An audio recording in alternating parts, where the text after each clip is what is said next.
इसका आदेश उत्तर प्रदेश मुख्यमंत्री की तरफ से आया कि चंद्रशेखर को वहां नहीं जाने देना, क्योंकि चंद्रशेखर अगर वहां जाएगा तो होगा क्या, उस परिवार में बल पैदा होगा। ऐसा क्या है उस गांव में जिसको छिपाया जा रहा है?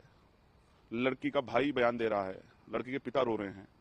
जब इतनी पीड़ा में थी तो मेरा एक नैतिक कर्तव्य है, मेरा नहीं हर व्यक्ति का, जो बहन बेटियों के सम्मान की लड़ाई लड़ना चाहता है, कि उनको जाकर उस दर्द को बांटना चाहिए, उनकी मदद करनी चाहिए। लगातार जिस तरह से फिल्मी वो होता है, मेरी गाड़ी के सामने लाकर गाड़ी लगा देना, फिर मजबूरी में मुझे ऐसा लगा कि कोई बड़ी घटना न घट जाए, मैं बाइक से चला गया। पुलिस मुझे खोजती रही, पिस्टल उनके सर पे लगी हुई है, वो बंदूकों की नोक में, इसलिए वो रो रो के इंतजार कर रहे हैं कि चंद्रशेखर वहां जाए। लेकिन ये गूंगी बहरी और तानाशाही सरकार नहीं चाहती कि चंद्रशेखर जाकर उन परिवारों की आवाज उठाए। देखिए, मामला तो इतना जघन्य है कि अगर कोई वास्तविकता में उस दर्द को महसूस करे तो वो रो पड़ेगा। इतना दर्दनाक है कि एक माँ, जो क्योंकि माँ और पिता एक ऐसा रिश्ता है, बच्चों के लिए वो सुरक्षा कवच होते हैं, छाया होते हैं, हीरो होता है पिता और माँ ना।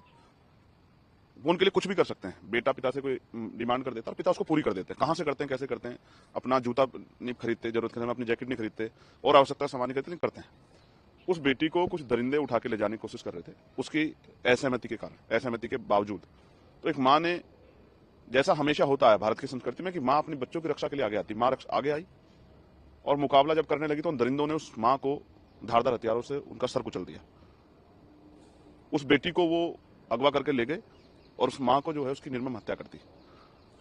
सभ्य समाज में किसी भी जाति धर्म के लोग हों, चाहे वो मेरठ के, उत्तर प्रदेश के, देश के जिन लोगों ने देखा, जिनके घर में बेटियां, उन सारी माओं को तकलीफ हुई होगी कि इस तरह का जघन्य अपराध की कोई किसी भी तरह से जो है उससे सहमति उस पर दर्ज नहीं करा सकता है। हर माँ को, हर पिता को, हर भाई को चिंता होगी कल उसकी बहन के साथ ना हो जाए, कल उसकी बहन के सम्मान के साथ ये ना हो जाए। हर माँ को दर्द हुआ होगा और हर माँ ने इस पीड़ा को महसूस किया होगा। मैं उस परिवार से, क्योंकि मैं बाहर था, मेरी परिवार से बात हुई, मेरे कहने के बावजूद उन्होंने अंतिम संस्कार किया। मैंने कहा कि आपकी जो तकलीफ है आपके दिल में, बेटी बरामद नहीं हुई, उसको हम लोग कराएंगे, लड़ाई लड़ेंगे। पुलिस प्रशासन 24 घंटे का समय हमसे मांगा था, परसों रात को समय पूरा हुआ, कल हम लोग मिलने जा रहे थे। जानबूझ के, ऐसा क्या है उस गांव में जिसको छिपाया जा रहा है? लड़की का भाई बयान दे रहा है, लड़की के पिता रो रहे हैं। जब इतनी पीड़ा में थी तो मेरा एक नैतिक कर्तव्य है, मेरा नहीं हर व्यक्ति का, जो बहन बेटियों के सम्मान की लड़ाई लड़ना चाहता है, कि उनको जाकर उस दर्द को बांटना चाहिए, उनकी मदद करनी चाहिए। मैं अपने कर्तव्य को पूरा करने जा रहा था, मुझे गाजियाबाद में रोक लिया गया, फिर मुझे खोड़ा के आसपास रोक लिया गया, फिर उसके बाद हापुड़ वाला जो कट है वहां रोक लिया गया। और लगातार जिस तरह से फिल्मी वो होता है, मेरी गाड़ी के सामने लाकर गाड़ी लगा देना, फिर मजबूरी में मुझे ऐसा लगा कि कोई बड़ी घटना न घट जाए, मैं बाइक से चला गया। पुलिस मुझे खोजती रही और मैं एक साथी के साथ बाइक से टोल पर पहुंचा। मेरी समझ में नहीं आ रहा है कि उत्तर प्रदेश में ऐसा क्या हुआ है कि एक चुनावा सांसद अपने परिवार से नहीं मिल सकता, जिसमें परिवार ही डिमांड कर रहा है। क्योंकि रात मेरी उनसे वीडियो कॉल पे बात हुई, वो रो रहे थे कि आपको आना पड़ेगा, आपको आना पड़ेगा। वो भय के साए में, मैं गारंटी दे कह सकता हूँ, उनके पिस्टल उनके सर पे लगी हुई है, वो बंदूकों की नोक में, इसलिए वो रो रो के इंतजार कर रहे हैं कि चंद्रशेखर वहां जाए। लेकिन ये गूंगी बहरी और तानाशाही सरकार नहीं चाहती कि चंद्रशेखर जाकर उन परिवारों की आवाज उठाए। मैंने कल फेसबुक लाइव के माध्यम से मांग की थी कि मुझे डर है, क्योंकि जिस तरह के हमारे सूत्रों से पता लगा कि बेटी गुंडों के पास ही थी, अपराधियों के पास ही थी, तो मुझे डर है कि उस बेटी से जबरन उसको डरा के उसके अपने फेवर में बयान न दिलवा दी जाए। इसलिए मेरी मांग है कि उस बेटी को एक बार परिवार से मिलाया जाए, क्योंकि उस बेटी को नहीं पता क्या क्या हो गया है, उस बेटी की जानकारी में नहीं है, उस बेटी को क्या बीत रही है, वो किस सिचुएशन में, उसको कितना डराया गया है। क्योंकि उसका एक बयान मैंने सुना है कि मेरे परिवार की हत्या का डर दिखाकर उनकी हत्या कर दूंगा, ये गुंडा आरोपी मुझे लेके गया है। तो मैं चाहता हूं कि उसका डर तब निकलेगा जब परिवार के सामने बेटी आ जाएगी और फिर उसके बयान हो। और एक मेरा जो सबसे बड़ा डर है, जिस तरह के बयान उसके भाई और पिता के हैं, वो गांव उनके लिए सेफ नहीं है। मैं सरकार से मांग करता हूं कि उनको शहर में, क्योंकि उस डर के साय में ना वो कानूनी लड़ाई लड़ पाएंगे और ना ही इस अपमान के साथ वो वहां रह पाएंगे। क्योंकि कल वो मुझसे कह रहे थे, उनका भाई मुझसे रात वीडियो कॉल पर कह रहा था कि माँ तो मारती है, हम माँ को तो देख पाए, लेकिन पिता को मार देंगे, आप आ जाओ।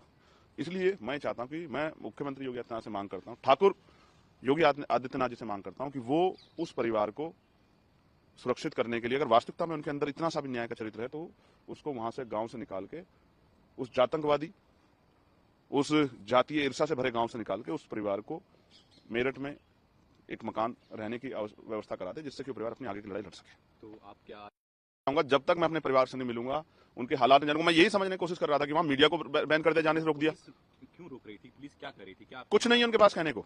ऐसा लगता है कि मुख्यमंत्री ने उनको आदेश दिया, क्योंकि सिर्फ मेरठ की पुलिस नहीं थी, सहारनपुर की पुलिस, गाजियाबाद की पुलिस, जिस रास्ते से मैं जा सकता था वहां की पुलिस सक्रिय थी मुझे रोकने के लिए। इसका मतलब मेरठ नहीं था, सिर्फ डिस्ट्रिक्ट मेरठ नहीं था। इसका आदेश उत्तर प्रदेश मुख्यमंत्री की तरफ से आया कि चंद्रशेखर को वहां नहीं जाने देना, क्योंकि चंद्रशेखर अगर वहां जाएगा तो होगा क्या, उस परिवार में बल पैदा होगा और वो अपनी बात को मजबूती से कह पाएगा, अपनी लड़ाई को मजबूत लड़ पाएगा। और सरकार नहीं चाहती कि कमजोर वर्गों में दलित, पिछड़े, मुसलमान अपनी लड़ाई को मजबूत लड़ सके। वो उनको दबा डराकर, यानी कि हम आपको मारेंगे भी और रोने नहीं देंगे, इस तरह की तानाशाही। मीडिया को क्यों नहीं जाने दे रहे? क्या छिपाना चाह रहे हो? बीजेपी के नेता तो कल भी वहां गए, तो ऐसा क्या था कि एक चुनाव सांसद वहां नहीं जा सकता? उसका कारण मात्र ये था कि चंद्रशेखर जाएगा तो उस परिवार में बल पैदा होगा, उनमें बल पैदा ना हो और वो तड़प तड़प के वहीं मरे, डरे, वो अपनी बात ना कह पाए। इसलिए क्योंकि जब मैं उनसे वीडियो कॉल बात कर रहा हूं, उनके चारों तरफ पुलिस खड़ी हो, क्या कह पाएंगे अपनी बात को? आप समझिए हालात क्या। वो मेरे साथ 2 मिनट बैठ के अपनी बात कहते, मैं उनकी बात को सुनकर मीडिया के सामने अपनी बात को रखता, प्रशांत सवाल करता। इसलिए मैंने कल भी मांग की थी अधिकारियों से कि उस परिवार की सुरक्षा सुनिश्चित की जाए, और मैं पुनः मांग कर रहा हूं। वो परिवार वहां सुरक्षित नहीं है, उस परिवार को वहां से निकालकर शहर में कहीं जो है उचित रहने की व्यवस्था कराई जाए, उनको मकान दिया जाए, आवास दिया जाए और उनको सुरक्षा दी जाए। जब तक ये नहीं होगा तो न्याय नहीं हो सकता। और अगर ऐसा नहीं होता तो मैं डंके की चोट पर कहता हूं कि इस प्रदेश में दलितों, पिछड़ों, मुसलमानों के लिए जो हालात हैं वो पलायन जैसे हैं और उनकी सुरक्षा किसी के भरोसे नहीं है। मुख्यमंत्री कहते थे हर चौराहे पर अगर कोई बेटी को छेड़ेगा तो यमराज बैठा, यमराज नहीं बैठा। गुंडों को संरक्षण करने वाले सरकारी नेता और उनके आगे मजबूर, जिस खाकी का हम लोग दिल से सम्मान करते हैं, वो खाकी मैंने मजबूर कल देखी। उनके पास शब्द नहीं थे ये बयां करने के लिए कि एक चुनाव सांसद अपने परिवार से क्यों नहीं मिल सकता।